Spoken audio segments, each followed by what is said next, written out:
On a mis au point un concept pour pouvoir pratiquer le sport sans gêne au niveau de la bouche.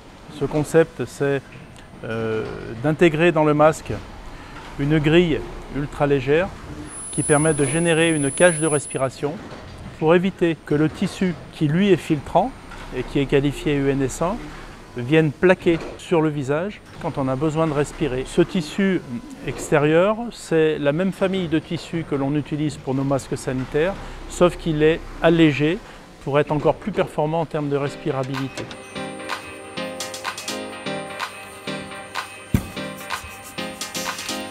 Ici, on commence donc par une opération de pliage du masque.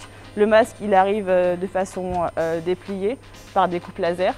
Et là, on a une opération manuelle pour plier le masque. On vient aussi donc positionner donc le logo et l'étiquette de composition pour après pouvoir le mettre sur la machine.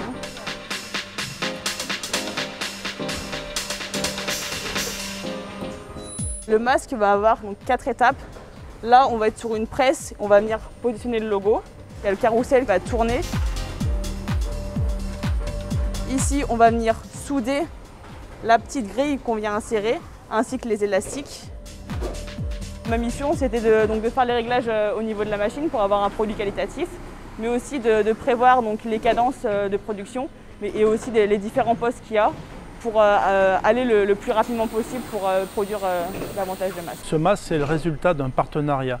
On a essayé de travailler avec des experts dans tous les domaines et ça a permis en un temps record de développer un produit, en même temps de développer le process et de sortir un masque qui est assez unique, qui est breveté, avec des procédés ultra modernes et j'insiste, 100% made in France. C'est vraiment important de défendre l'emploi en France. Non seulement de le défendre, mais d'en créer.